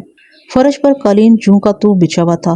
اگر کوئی زمین دوز راستہ ہوتا تو قالین کہیں سے بے ترتیب اور الٹا ہوا ہوتا۔ بھاگنے والے کو زیادہ سے زیادہ 1 منٹ کی مہلت ملی تھی۔ میں نے دیوار پر روشنی پھینکتے ہوئے دیکھا۔ بھاگنے والا اجلت اور بدحواسی میں دیوار کی ایک تصویر کو ترچھا چھوڑ گیا تھا۔ اگر وہ تصویر کو سیدھا کر دیتا تو مجھے وہ آہنی کل نظر نہ آتی۔ میں نے آگے بڑھ کر اشاروں کی زبان میں پوچھا اس آہنی کل کا کیا مطلب ہوا؟ وہ لا علمی ظاہر کرنے لگی۔ ماما واندا اس تصویر کے پیچھے دیکھتے ہوئے بڑبڑا رہی تھی۔ میں نے اس آہنی کل کو ہاتھ لگایا، پھر اسے ادھر ادھر ہلایا لیکن کوئی نتیجہ حاصل نہ ہوا۔ اتنے میں گریگ پیٹن آ گیا۔ عدنانہ اور ماما واندا اسے تمام واقعہ سنانے لگی۔ میں نے اس آہنی کل کو اپنی طرف کھینچنے کے لیے ایک جھٹکا دیا۔ اس کے ساتھ ایک ہلکا سا کھٹکا سنائی دیا۔ تصویر سے 2 فٹ کے فاصلے پر گڑ گڑاہٹ سنائی دی۔ عدنانہ سہم کر مجھ سے لپٹ گئی۔ دیوار کا ایک حصہ ایک طرف سرک رہا تھا۔ اس دیوار کے پیچھے سے ایک تاریک برآمدہ نمودار ہو رہا تھا اور ٹارچ کی روشنی میں وہاں کی تاریکی چھٹ رہی تھی۔ میں نے گریگ پیٹن سے پوچھا مجھے پہلے کیوں نہیں بتایا گیا کہ اس کمرے میں چور دروازہ ہے؟ گریگ نے یہی سوال عدنانہ اور ماما واندا سے کیا۔ وہ دونوں قسمیں کھانے لگیں کہ انہوں نے آج ہی اس خفیہ دروازے کو دیکھا ہے۔ میں نے پوچھا کیا یہ خوابگاہ اور مشرقی کمرہ عدنانہ کے لیے مخصوص رہتا ہے؟ نہیں، جب یہ 72 گھنٹے اس قلعے میں گزارنے آتی ہے تو یہ کمرہ اور وہ خوابگاہ سہاگ رات گزارنے کے لیے عدنانہ کے نام کیے جاتے ہیں۔ 5 برس پہلے قلعہ کا یہ حصہ آجہانی سالوں کے لیے مخصوص تھا۔ میں نے وکیل گریگ پیٹن کو گہری نظروں سے دیکھتے ہوئے پوچھا تم اب تک کہاں تھے؟ میں اپنے کمرے میں سونے کی کوشش کر رہا تھا۔ میں نے شہزادی عدنانہ کے چیخنے اور دروازہ پیٹنے کی آوازیں کمرے سے سنی تھی۔ کیا یہ تمہارا فرض نہیں تھا کہ تم فوراً ہی مدد کے لیے آتے؟ کجا یہ کہ بلانے پر یہاں آئے ہو؟ اس نے مجھ سے کہا مسٹر کورل، قتل اور خون خرابے کے معاملے میں کوئی ہیرو ٹانگ اڑا سکتا ہے، میں وکیل ہوں۔ جب جرم ہو جاتا ہے، کیس بن جاتا ہے اور مجھے بلایا جاتا ہے تب میں آتا ہوں۔ دنیا کے سارے وکیل بیرسٹر یہی کرتے ہیں۔ میں نے اسے گھور کر کہا ماما واندا سے پوچھو اس کے دونوں بیٹے کہاں ہیں؟ اس نے پوچھا۔ ماما واندا نے جواب دیا میرے بچے اپنے اپنے کمرے میں سو رہے ہیں۔ گریگ نے مجھ سے کہا پتہ نہیں وہ اپنے کمرے میں موجود بھی ہیں یا نہیں، بہتر ہے کہ ہم اس خفیہ راستے کو دیکھیں، آگے یقیناً تہانہ ہوگا، شاید تمہارا دشمن وہاں چھپا ہوا ہو۔ ماما واندا نے کہا میں ایسی جگہ نہیں جا سکتی، پرانی یادیں میرا کلیجہ چھلنی کر دیتی ہیں۔ گریگ نے پوچھا پرانی یادوں کا مطلب کیا ہوا؟ کیا تم تہخانے کے بارے میں پہلے سے جانتی ہو؟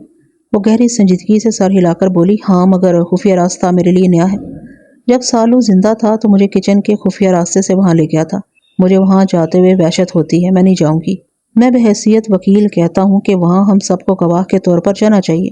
وہ پر اسرار تہانہ پتہ نہیں کیا چیز ہوگا، کسی کا بھی تنہا جانا مناسب نہیں ہے۔ عدنانہ نے بھی اس عورت کو سمجھایا۔ آخر وہ راضی ہو گئی۔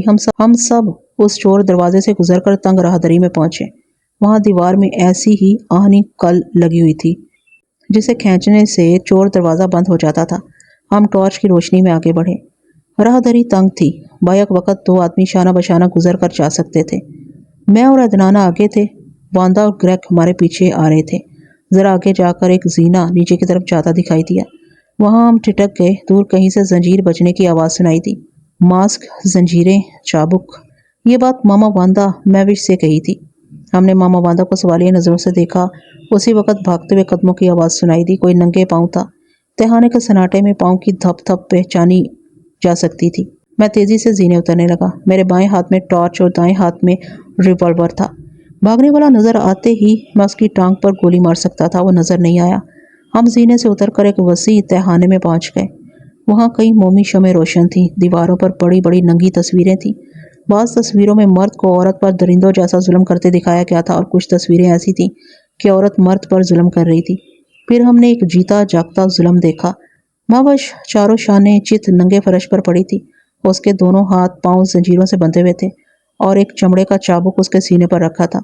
हमने आगे बढ़कर देखा, उसके खूबसूरत जिस्म पर चाबुक के कितने ही आड़े तिरछे निशानात बने हुए थे। लहू की धारें कहीं ताज़ा थी, कहीं खुश्क हो चली थी। उसके दीते फैले हुए थे। हम उसे देख रहे थे, अब वो हमें नहीं देख सकती थी। जुल्म और तशद्दुद की इंतहा ने उसे मार डाला था। वहाँ से करीबी थाना 50 मील के फासले पर था। हमारे मशवरे के मुताबिक एदनाना ने एक मुलाजिम को डाक बंगले भेजा ताकि उसका सेक्रेटरी तमाम हालात से बाखबर होकर थाने के इंचार्ज को साथ ले आए। तहखाने से बाहर आते ही सबसे पहले मैंने तोरला के कमरे के दरवाजे पर दस्तक दी। दूसरी दस्तक पर दरवाज़ा खुल गया। मैंने कमरे में दाखिल होकर देखा, उसके बिस्तर पर एक शिकन तक नहीं थी। ग्रेग ने मेरी तरफ से सवाल किया तो उसने जवाब दिया कि वो सो रहा था।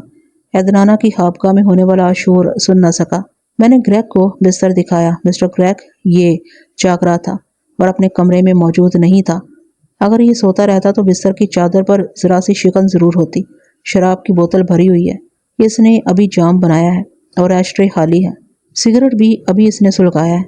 क्या इन बातों से ज़ाहिर नहीं होता कि ये कमरे में नहीं था, अभी ज़रा देर पहले ये यहाँ आया है।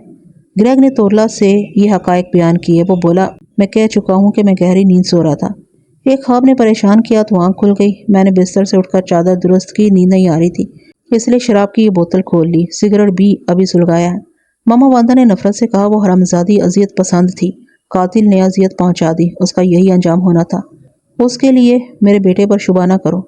मैंने वहां से मार्लो के कमरे की तरफ जाते हुए ग्रेग से कहा, मामा वांदा से पूछो कि सार्लो उसे तहखाने में क्यों ले गया था। ग्रेग ने पूछा तो मामा वांदा ने जवाब दिया, मुझे मालूम होता कि सार्लो दरिंदा और जालिम है तो मैं उससे शादी ना करती। मार्लो की पैदाइश के 10 साल बाद वो मुझे किचन के रास्ते तहखाने में ले गया था। मुझसे वही खेल खेलना चाहा था, मगर मैं एक ही चाबुक खाकर बेहोश हो गई। इसके बाद फिर उसने मुझे कभी मजबूर नहीं किया। वो हर 2-4 माह बाद जुल्म करने के लिए किसी औरत को पकड़ लाता था। उसकी ज़िंदगी की आखिरी औरत मैविश थी। इस हरामजादी ने सालों को जीत लिया था। क्या ये मुमकिन नहीं है कि तुम्हारे हसद और जलापे ने उसे कत्ल किया हो? हाँ, मैंने इन कमज़ोर और बूढ़े हाथों से उसे जंजीर पहनाई और उसे चाबुक से मारा। मैं ही मास्क पहनकर एदनाना के इस शोहर को हलाक करने गई थी।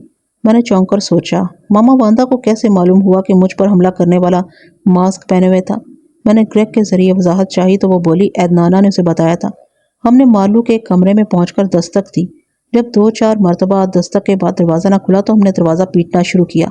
अंदर से मालू के धड़ने की आवाज़ आई। ये क्या बदतमीजी है, किसी की नींद खराब करना कहाँ की शराफत है, चले जाओ यहाँ से। मामा वांदा ने कहा, बेटे वो हरामजादी कत्ल कर दी गई है। ये वकील और एदनाना का शौहर तुमसे सवालात करना चाहते हैं। अंदर से आवाज़ आई, मामा मैं किसी के आगे किसी बात का जवाब दे नहीं हूँ। जब पुलिस वाले आएंगे तो वो मुझसे बयान ले सकेंगे। तुम सब दफ़ा हो जाओ यहाँ से। मुझे उस नौजवान पर बड़ा गुस्सा आया। काश के मैं उन दोनों भाइयों की सोचें पढ़ सकता। एक बार मैंने अजनबी मेज़बान के गूंगे मुलाजिम की आंखों में झांक कर देखा था। उस गूंगे के तसव्वुर को देखा था। चूँकि कोई मखसूस ज़ुबान नहीं थी, इसलिए मैं अपनी सोच के ज़रिए अपनी मतलूबा मालूमात हासिल नहीं कर सकता था। यही सिचुएशन उस किले में थी। मैं यहाँ अजनबी बोली बोलने वालों के तसव्वुरात को किसी हद तक देख सकता था, मगर उन्हें अपनी मतलूबा मालूमात की तरफ मोड़ नहीं सकता था, इसलिए उनकी ज़ुबान को समझना ज़रूरी था। इस दौरान मैंने मामा वांदा, तोला, मार्लू और अदनाना की आंखों में वक्फा वक्फा के बाद झांक कर देखा था। हर एक के तसव्वुर में मास्क, जंजीरें, चाबुक, तहखाना, दरवाज़ा और कुछ कागजात थे। शायद वो वसीयत के मुतालिक ज़्यादा सोचते थे, लेकिन उन सब के तसव्वुरात में कोई राब्ता नहीं था, ऐसा रब्त जो उनमें से किसी को कातिल साबित कर देता। मैंने ग्रेग के ज़रिए मामा वांदा से सवाल किया, मामा वांदा को तहखाने के बारे में पहले से इल्म था? क्या उसने अपने दोनों बेटों को इसके बारे में बताया था? वांदा का जवाब मिला, हाँ, जब बेटे जवान हो गए तो मैंने बताया था, लेकिन इससे पहले ही सार्लू ने किचन के चोर दरवाजे को तोड़कर अपने हाथों से वहाँ ठोस दीवार चुन दी थी। वो रातों को ये काम खुद करता था, किसी मुलाजिम को भी खबर नहीं हुई थी। इसके बाद ही मैवश यहाँ गवर्नस बनकर आई थी। अभी जिस खाबगाह में एदनाना रहती है वहाँ सालू तनहा रहता था। मेरे लिए दूसरी खाबगाह थी। मुझे शुबा था कि सालू और मैवश के नाजायज़ ताल्लुकात थे, क्योंकि वो रफ्ता रफ्ता सर चढ़ी मुलाजमा बनती जा रही थी। मैं मास्क, जंजीरों और चाबुक का हवाला देकर उसकी असलियत मालूम करना चाहती थी, मगर वो बहुत गहरी थी। उसने कभी ज़ाहिर नहीं होने दिया कि सालू की खाबगाह के मशरकी कमरे में भी एक चोर दरवाज़ा है। मैंने कहा, मिस्टर ग्रेग, ख्वामखा नींद हराम करने से कोई फ़ायदा नहीं होगा। पुलिस वाले खुद ही समझ लेंगे मैं सोने जा रहा हूँ।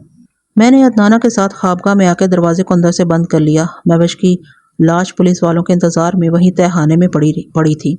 मैवश की लाश पुलिस वालों के इंतज़ार में तहखाने में पड़ी थी। मशरकी कमरे का वो दरवाज़ा जो हमारी खाबगाह में खुलता था, उससे मैंने मुकफ़ल कर दिया। अदनाना कुछ घबराई हुई परेशान सी थी। मैंने उसे खींच कर सीने से लगाते हुए पूछा, आप परेशान क्यों हो? वो मेरी जुबान क्या समझती, कुसमुसा कर अलग हो गई। मैंने इशारों में पूछा। उसने बाथरूम की तरफ इशारा करते हुए समझाया कि वहां से भी कोई दुश्मन निकल कर आ सकता है, उसका शुबा दुरुस्त हो सकता था। मैंने आगे बढ़कर बाथरूम के दरवाजे की चटखनी बाहर से लगा दी, फिर अदनाना के करीब आकर उसकी कमर पर हाथ डाला। वो घूमकर दूर निकल गई। मैंने इशारों में पूछा, अब क्या हुआ? उसने उंगली उठाकर स्टोर रूम की तरफ इशारा किया। मैंने बेजार होकर कहा, पलंग के नीचे भी देख लो, शायद कोई दुश्मन छुपा हो। मेरी चुंझलाहट पर वो मुस्कुराने लगी। मैं स्टोर रूम की तरफ गया। उसी वक्त मोमी शमें बुझ गईं। मैंने पलट कर देखा, अदनाना ने उसे बुझाया था। सिर्फ एक शमा रोशन थी। उस वसी और इस ख्वाबगाह में एक शमा की रोशनी काफ़ी नहीं थी। उस रोशनी में अदनाना का वजूद कुछ नुमाया था, कुछ मीठा मीठा सा था। मैंने स्टोर रूम के दरवाजे को बाहर से बंद कर दिया। उस लम्हे अदनाना का वजूद बिल्कुल ही मिट गया। आखिरी शमा भी बुझ गई। मैंने परेशान होकर कहा, ये क्या हिमाकत है? ये तारीकी पहले ही मेरे लिए मुसीबत बन गई थी, तुमने अंधेरा क्यों कर दिया? ये महज मेरी बुड़बड़ाहट थी, क्योंकि वो मेरी बात समझ ना सकती थी। ना ही अब अंधेरों में इशारों से कुछ समझाया जा सकता था। हम एक दूसरे को देख नहीं सकते थे। मेरे दिमाग में खतरे की घंटी बजने लगी। मैं इस पहलू को नज़रअंदाज नहीं कर सकता था कि अदनाना भी इस तारीकी से फ़ायदा उठाकर मुझे हलाक कर सकती है। अगरचा उसके कातिला बनने का कोई माकूल जवाज़ ना था, फिर भी मुझे होशियार रहना चाहिए था। ऐसा मुमकिन था कि अदनाना इस अंधेरे में मशरकी कमरे का दरवाज़ा खोल देती, मेरे कातिल को दोबारा ख्वाबगाह में पहुंचने का मौका देती। अगरचा ऐसा करने में खुद उसका अपना नुकसान था। वो दूसरी वसीयत के मुताबिक मिलने वाली दौलत से महरूम हो जाती। इसके बावजूद मैं उसे शुबह से बालातर नहीं समझता था। मैंने अंदाजे से मशरकी कमरे की सिमत बढ़ना शुरू किया। अगर अदनाना उधर जाती तो मैं उसे पकड़ लेता। चंद कदम का फासला तय करने के बाद मैं बैठ गया। घुटनों के बल चलने लगा ताकि नागहानी हमलों से महफूज रह सकूं।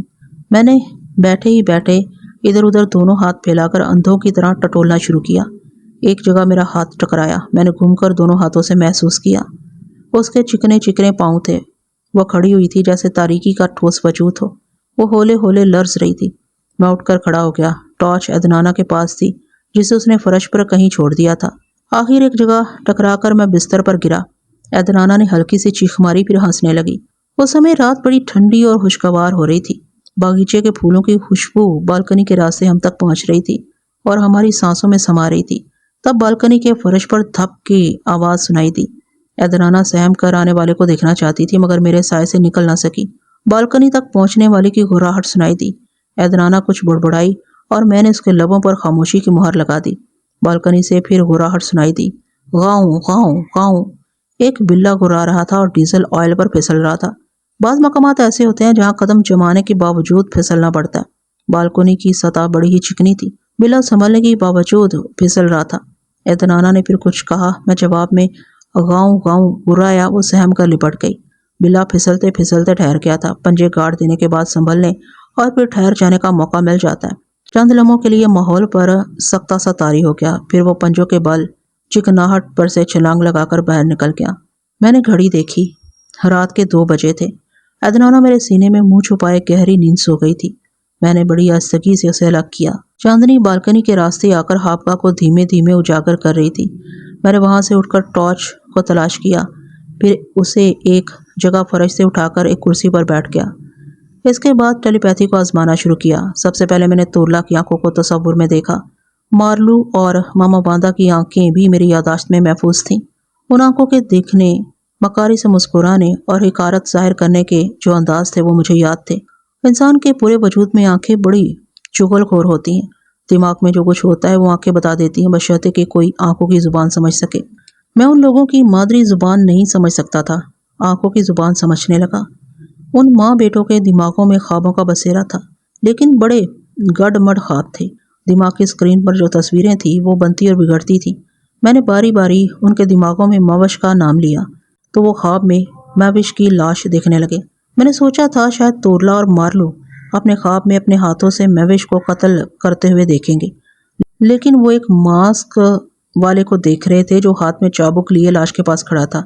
चेहरा मास्क के पीछे छुपा हुआ था। उसके कातिल को पहचानना मुश्किल था। वो तोरला मारलू हो सकता था। ख्वाब में उनकी सोच बुड़बुड़ाई थी। शायद वो ख्वाब के आलम में एतराफ़ कर रहे हों कि मास्क पहनने वाले वो खुद हैं। मैं समझ नहीं सकता था कि वो क्या बोल रहे हैं। हाँ, मैंने मामा वादा के ख्वाब में 2 बार सारलू का नाम लिया तो उसने मरने वाले शौहर को देखा। वो सारलू मास्क पहन रहा था, महविश को जंजीरों से बांध रहा था, फिर उसे चाबुक से मार रहा था।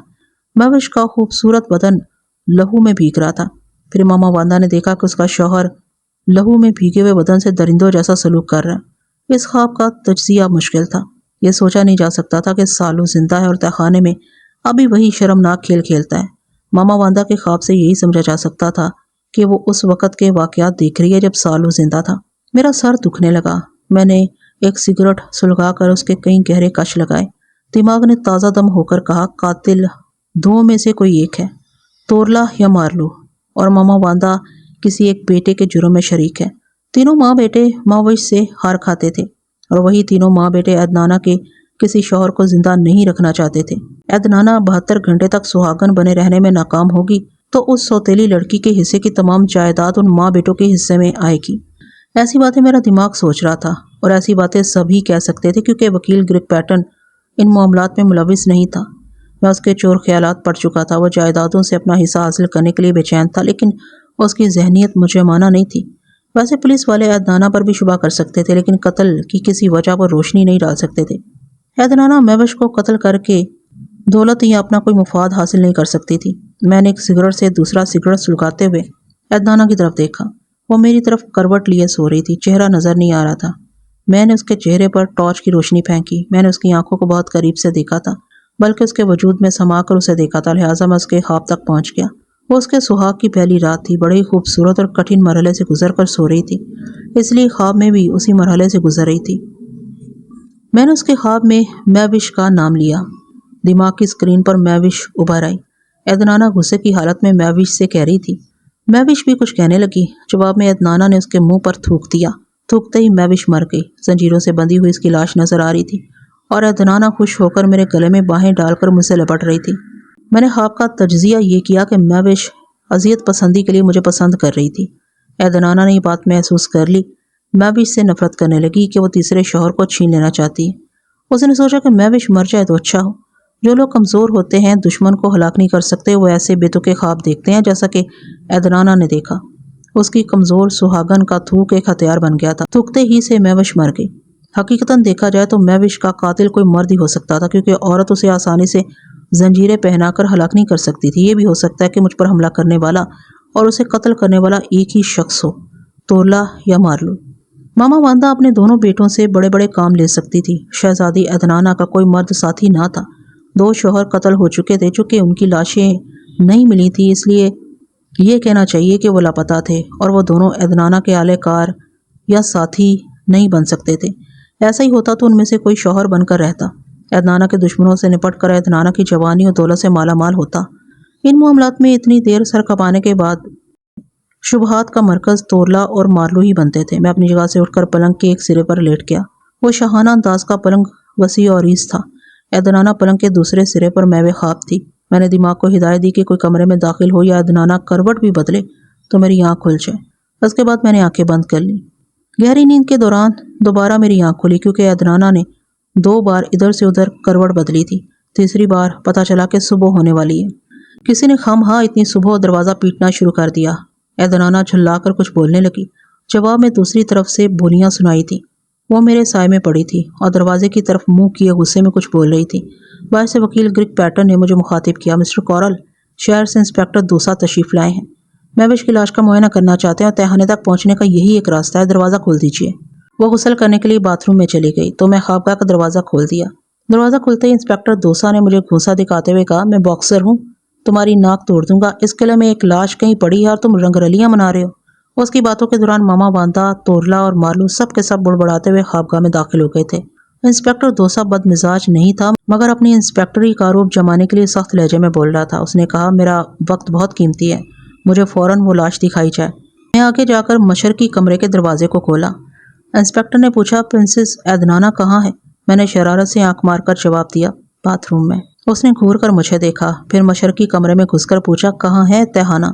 मैंने हंसकर कहा, तहखाना जमीन के नीचे हुआ करता है, तुम इस कमरे में तलाश ना करो। वो गरज कर बोला, मैं जानता हूँ। मजाक उड़ाने के अंदाज में बात करोगे तो हाँ, खबरदार, मैं बॉक्सर हूँ, समझे? वो दीवार के पास जा खड़ा हुआ। उसे मालूम नहीं था कि तहखाना का रास्ता उसी दीवार से शुरू होता है। जैसे ही मैंने आहनी कल को पकड़कर खींचा और दरवाजे ने गिड़गिड़ाहट के साथ एक तरफ सिरकना शुरू किया, इंस्पेक्टर चीख मारकर उछल पड़ा, जैसे दीवार उस पर गिर रही हो। वो वहां से भागकर वकील ग्रिग पैटर्न से लिपट गया था। ग्रिग ने कहा, तहखाने का दरवाज़ा खुल चुका है। वह जल्दी से अलग होकर अपनी वर्दी दुरुस्त करते हुए गर्दन अकड़ाकर बोला, ये ना समझना कि मैं डरपोक हूँ, मैं बॉक्सर हूँ। दरअसल हम पुलिस वालों को मोहतात रहना सिखाया गया है। मैं चोर दरवाजे से गुजरकर राहदारी में पहुंच गया। इंस्पेक्टर ने पहले 2 सिपाहियों को आगे किया, फिर उनके पीछे हो गया। उसके पीछे ग्रिग पैटर्न, मामा वांदा, तोरला और मार्लो आने लगे। 2 अदद टॉर्च रोशन थी। हम सीढ़ियां उतरते हुए तहखाने के फर्श पर पहुंच गए। पिछली रात की तरह वहां हर चीज अपनी जगह मौजूद थी। जंजीरें भी थीं, लेकिन जंजीरों से बंधी हुई लाश गायब थी। इंस्पेक्टर दोसा ने पूछा, लाश कहाँ है? साहब ने उसे यकीन दिलाया कि लाश को किसी ने हाथ नहीं लगाया था और पिछली रात वहीं तहखाने में छोड़ दी गई थी। मैं तोरला और मार्लो को बारी बारी घूर कर देखने लगा। इंस्पेक्टर दोसा ने मुझे घूर कर कहा, तो इसीलिए खाबगा का दरवाज़ा खोलने में देर लगाई गई। लाश को छुपाने में देर तो लगती ही है। मैंने कहा, लाश को छुपाने के लिए सारी रात पड़ी थी। हम अगर मुजरिम होते तो पहली दस्तक पर खाबगा का दरवाज़ा खोल देते। इंस्पेक्टर दोसा ने ग्रेग से पूछा, क्या इस तहखाने से बाहर जाने के लिए कोई दूसरा रास्ता है? दूसरा रास्ता था, मगर वहाँ ठोस दीवार चुन दी गई थी। मुझ पर हमला करने वाला शख्स इसी तहखाने से होकर फरार हुआ। महबूश की लाश भी वहीं से गायब हुई थी। इससे साबित होता है कि इस तहखाने में कोई तीसरा दरवाज़ा भी है, जिसे सिर्फ कातिल जानता है। मैंने तोरला को देखा, वो कह रहा था, सिर्फ कातिल ही तीसरे रास्ते की निशानदही कर सकता है। अदनाना के इस तीसरे शौहर पर हमला करने वाला कोई मर्द था। पहले 2 शौहरों को जिंदा या मुर्दा गायब किया गया, फिर महबूश की लाश भी गायब की गई। इन तमाम वारदातों में किसी मर्द का हाथ है और यहाँ हम 4 मर्द हैं। मैं, मार्लो, वकील ग्रिग पैटर्न और अदनाना का ये शौहर कॉरल फ्रैंक। ग्रेग ने कहा, मिस्टर कॉरल को शुमार न किया जाए क्योंकि कातिल खुद इसके पीछे पड़ा हुआ है। तोला ने तंजिया अंदाज में कहा, क्या सबूत है कि पिछली रात किसी ने अदनाना के शौहर पर हमला किया था? हम में से किसी ने आंखों से नहीं देखा था। उनकी खाबगा का दरवाज़ा अंदर और बाहर से बंद था। इन मियाँ बीवी का बयान गलत भी हो सकता है कि किसी ने हमला किया ही ना हो। तोला बड़ी दुश्मनी से, बड़ी मकारी से बातें बना रहा था। इंस्पेक्टर दोसा ने उसकी तायीद की। बेशक मियाँ बीवी की मिली जुली साजिश हो सकती है। तहखाने का रास्ता सिर्फ इनकी खाबगा से गुजरता है। दूसरा रास्ता बंद हो चुका है। उस रास्ते की दीवार को तोड़ा नहीं जा सकता। तीसरा रास्ता कहीं नजर नहीं आता। लिहाजा खाबगा के मशरकी कमरे से सब कुछ हुआ है और इस मशरकी कमरे और खाबगा के मकीन दोनों मियाँ बीवी हैं। ये कहकर वो फतहाना अंदाज में मुस्कुराने लगा, जैसे कातिल को पहचान गया हो। वो अजीब सिचुएशन थी। अगर तीसरा रास्ता दरियाफ्त ना होता तो मैं और अदनाना ही मिले जुले कातिल साबित होते। इस वक्त जो बात सबसे ज्यादा अहम मालूम होती थी वो ये थी कि मैं तहखाने का तीसरा रास्ता ढूंढ निकालूं। वो लोग इंस्पेक्टर दोसा से मकामी जुबान में गुफ्तगू कर रहे थे और मैं इंस्पेक्टर और वकील के दिमागों के जरिए उनकी बात समझ रहा था। मामा वांदा और तोरला इसी नुक्ते पर बजिद थे कि पिछली रात 10 बजे से मैंने अदनाना ने खाबगा के दरवाजे को अंदर से बंद कर रखा था। तहखाने का खुफिया दरवाज़ा भी पहली बार मैंने खोला था। लिहाजा तहखाने के राज को और वहाँ की वारदात को ना ही कोई समझ सकता है और ना ही किसी को इल्ज़ाम दिया जा सकता है। मालू खामोश था। उसने हमारे खिलाफ कुछ नहीं कहा, अपनी माँ की हिमायत भी नहीं की, अपनी राय भी पेश नहीं की। चुपचाप वहाँ से जाने लगा तो इंस्पेक्टर दोसा ने कहा, प्रिंस मार्लो, तुम अभी नहीं जा सकते, मैं सवालात करूँगा। वो बोला, हमारे इस महल से कोई सवाली हाल ही नहीं गया। मैं ऊपर हूँ और किले में सवालात सुनूंगा। यहाँ मेरा दम घुट रहा है। ये कहकर वो सीढ़ियाँ चढ़ता हुआ जाने लगा। हम सब ने चारों तरफ से दीवारों को ठोक बजाकर देखा। वहाँ से तमाम तस्वीरें हटा दी, लेकिन किसी तीसरे रास्ते का सुराग ना मिल सका। आखिर हम थक हार कर तहखाने से बाहर आ गए। मशरकी कमरे से निकलकर खाबगाह में पहुंचे। अदनाना गुसल वगैरह से फारिग होकर लिबास तब्दील कर चुकी थी। मैं गुसल खाने में चला गया। इंस्पेक्टर दोसा मुझे कातिल समझ रहा था और मुझे तनहा छोड़ना नहीं चाहता था। मुबादा भाग जाऊं, इसलिए 2 सिपाहियों को बाथरूम के दरवाजे पर पहरेदारी के लिए छोड़ गया। मैं बॉक्सर हूँ। बड़े बड़े कातिल मेरा नाम सुनकर थरथराते हैं। मैं पलक झपकते ही असल कातिल की शहरक तक पहुंच जाता हूँ और मैं पहुंच चुका हूँ। मैं खामखा एक कत्ल के इल्जाम में फंसने वाला था। दूसरा सरफिरा पुलिस इंस्पेक्टर अपनी कारकर्दगी दिखाने के लिए मेरे हाथों में हथकड़ी डालकर मुझे वहां से ले जाता। उससे बचने की सिर्फ एक ही सूरत थी कि मैं सरफिरे का सर फेर दूं। मैं गुसल वगैरह के दौरान उसकी खोपड़ी में बैठकर उसे कायल करने लगा कि कॉरल फ्रैंक यानी मैं कातिल नहीं हो सकता। मामा वांदा अपने शौहर आजहानी सालू की रास्तार थी। वो कहती है कि एक बार अपने शौहर के साथ किचन के रास्ते तहखाने में गई थी। हो सकता है वो एक बार नहीं बार बार गई हो और तहखाने का तीसरा रास्ता भी जानती, लेकिन ये राज इसलिए छुपा रही हो कि अदनाना के 2 शौहरों और महबूश की लाश गायब किए जाने का शुबा उस पर किया जाएगा। लिहाजा वो सिरे से ही अनजान बन रही थी। मैंने ये नुक्ता इंस्पेक्टर दोसा के जहन में नक्श करते हुए समझाया। अगर तीसरा रास्ता तलाश कर लिया जाए तो मामा वांदा की साजिश बेनकाब हो जाएगी। तब पता चलेगा कि उसने अपने किसी बेटे के जरिए अदनाना के 2 शोहरों को गायब किया और तीसरे पर कल रात हमला कराया और सौकन बनकर रहने वाली दाश्ता को कत्ल करा दिया। वो तीसरा शोहर कोरल फ्रैंक बिल्कुल बेकसूर है। इंस्पेक्टर दोसा किले के ड्रंक रूम में पहुंचकर बेचैनी से टहल रहा था, क्योंकि मेरी तरफ से समझाई हुई बातें उसके दिमाग में गूंज रही थी। मैंने उसे छोड़कर गुलाम से रब्ता कायम किया। वो ट्रायलर कैबिन में बैठा हुआ था। रीना नाश्ता तैयार कर रही थी। उन्होंने पिछली रात खैरियत से गुजारी थी। मैंने गुलाम से कहा कि बस आज और कल शाम 7 बजे तक वापस आ जाऊंगा। वो बोला, आका ये कैसी गुलामी है, मैं आराम कर रहा हूँ और आप दुश्मनों में घिरे हुए हों। उन लोगों ने जानबूझकर किले में गैरों का दाखिला ममनून करार दिया है। ऐसे में मैं गैर तो नहीं, आपका गुलाम हूँ। मैंने कहा, तुम फरहाद के गुलाम नुमा दोस्त हो और इस वक्त ना मैं फरहाद हूँ ना ही तारिक महमूद, मेरा नाम कोरल फ्रैंक है।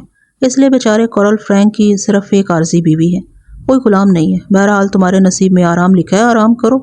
गुलाम के बाद मैंने अदनाना के सेक्रेटरी के दिमाग में झांक कर देखा। वो किला के अंदर बागीचे में बैठा अदनाना से बातें कर रहा था और सोचता जा रहा था कि मुझ पर कातिलाना हमला करने वाला और मैविश को कत्ल करने वाला मार्लू और तोरला में से कोई एक हो सकता है। एक मुलाजिम ने बागीचा में आकर इतला दी कि नाश्ता तैयार है। मैं बाथरूम से बाहर आ गया। 2 सिपाही मुस्तैद खड़े थे। जब मैं हापका से निकला तो वो मेरे दाएं बाएं चल रहे थे।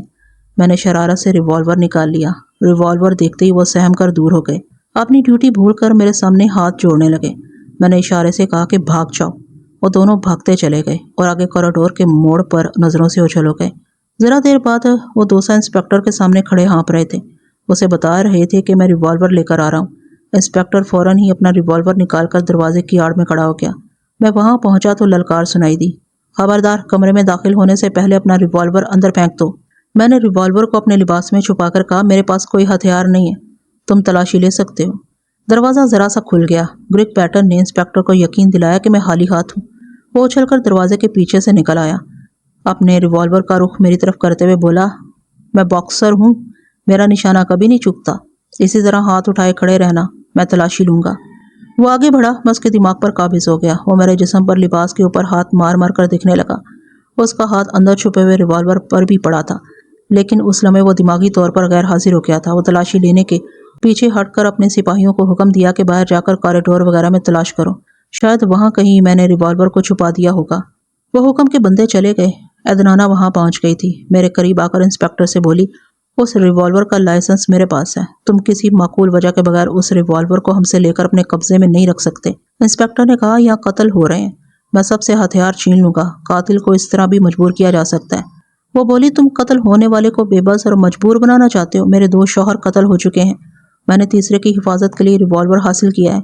वसीयत के मुताबिक 14 घंटे गुजर चुके हैं, बाकी 58 घंटे तक वो रिवॉल्वर हम मियाँ बीवी के पास रहेगा। अदनाना के सेक्रेटरी और वकील ने इस बात की तायीद की।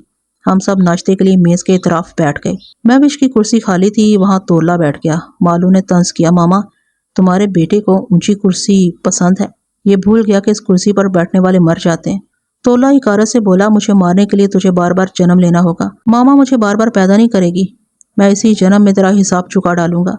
मामा वादा ने डांट कर कहा, तुम दोनों को कितनी बार समझाया कि आपस में भाई नहीं बन सकते तो दुश्मन भी ना बनो। अब तो सिर्फ 2 ही दिन रह गए हैं, क्या ये 2 दिन तुम इकट्ठे नहीं रह सकते? मालू ने कहा, मामा तुम्हारा ये बेटा मेरे बाप की छत के नीचे खूनी नाटक खेल रहा। ये साफ जाहिर है कि वकील ग्रिग पैटर्न और अदनाना का ये शौहर महवश को जंजीरें नहीं पहना सकते थे। मैं उस दाश्ता पर कभी थूकना भी पसंद नहीं करता था, मगर तुम्हारा ये बेटा उस हरामजादी से दिलचस्पी लेता था। पिछली रात अजियत पसंदी का खेल ही खेलता रहा, इसी ने चाबुक मार मार कर उसे हलाक कर दिया। तोरला लुकमा चबाते हुए बोला, कुत्ता भौंकता हो तो आदमी को चुप रहना चाहिए। कुत्ता तू है, तेरा बाप है। मालू गुस्से से उठकर खड़ा हो गया। तोला भी मुकाबले पर आ गया। मैं, वकील और सेक्रेटरी उनके दरमियान आना नहीं चाहते थे। इंस्पेक्टर दोसा अपनी जगह से उठा। इससे पहले ही दोनों एक दूसरे से लौच गए थे। तोला ताबड़तोड़ घूंसे मार रहा था। मालू ने संभल कर हमला किया तो तोरला बच गया।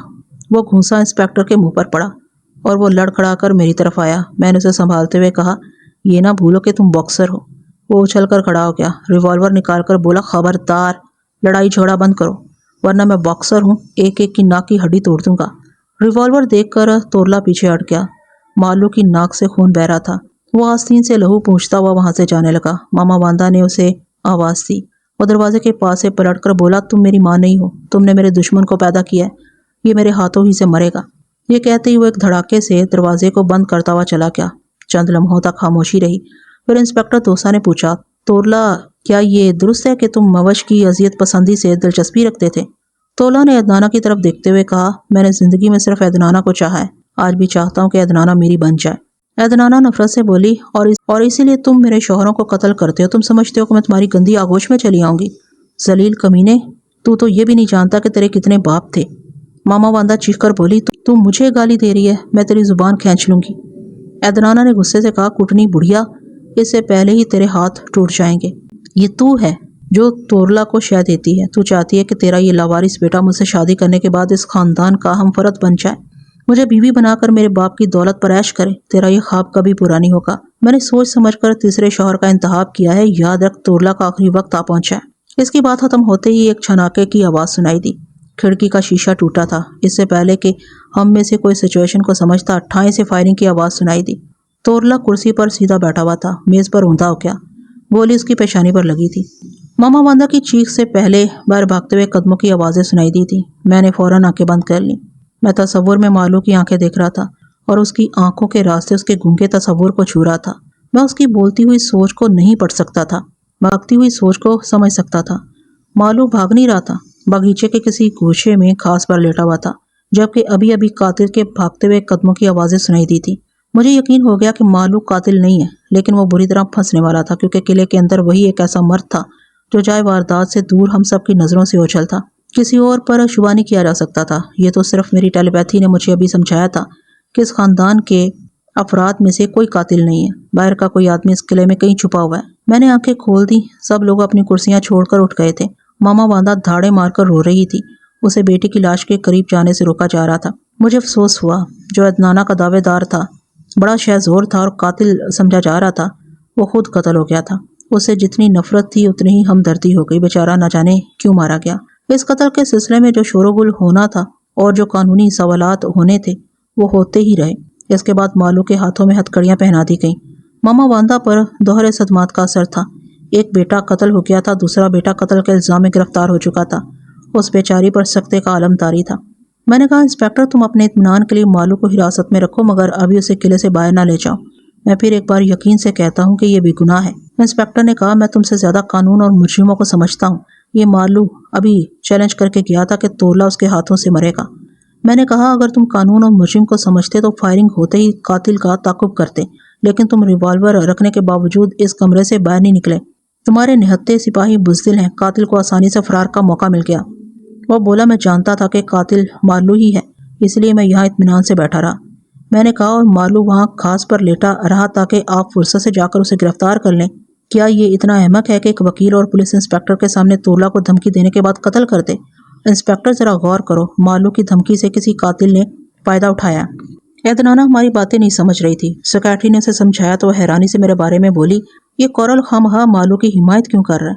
بھلا مالو کے سوا اور کون یہاں قاتل ہو سکتا ہے؟ سیکریٹری نے کہا، مسٹر کورل کو شبہ ہے کہ قاتل قلعہ کے باہر سے آیا ہے یا یہیں کہیں چھپا رہتا ہے۔ وہ بولی، یہ فضول سا شبہ ہے۔ قلعے کا بڑا دروازہ ہم سب کے متفقہ فیصلے کے بعد کھلتا ہے۔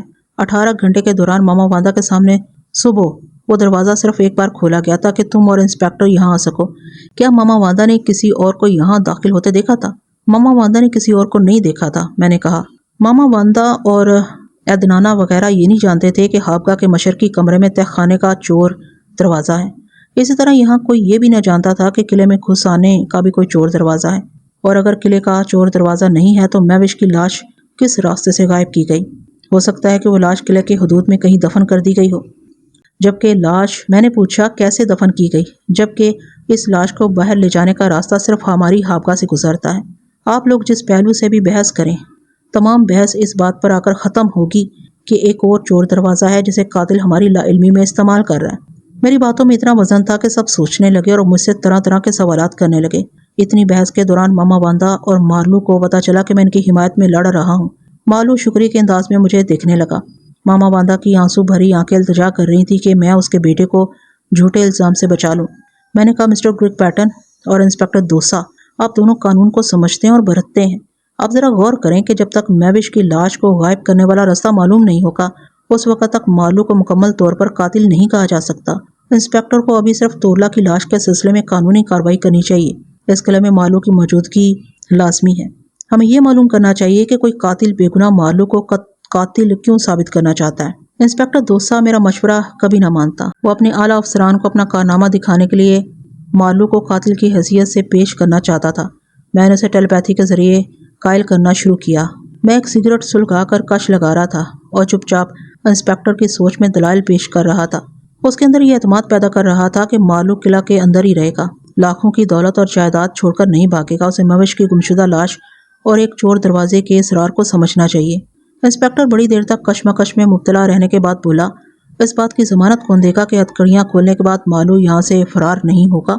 मामा वांदा ने पेशकश की कि वो बेटे की जगह हिरासत में रह सकती है। इंस्पेक्टर ने इनकार कर दिया। मैंने वकील गिरकपैटन से दरख्वास्त की। वो बोला, इस खानदान का कोई फर्द ऐसा नहीं है, कोई शरीफ आदमी यहाँ किसी की जमानत नहीं लेगा। सेक्रेटरी ने अदनाना को मालू की जमानत के सिलसिले में समझाया। वो खिलाफ तवक्को राजी हो गई। उसने और मामा वांदा ने अपनी जुबान में लिख कर दिया कि अगर मालू फरार होगा तो वो कानून के सामने जवाबदेह होंगे और बड़े से बड़ा जुर्माना अदा करेंगे। इसके बाद मालू की हथकड़ी खोल दी गई। मालू ने अपनी जुबान में शुक्रिया अदा किया और पहली बार दोस्ताना अंदाज में मुझसे मुसाफिया किया।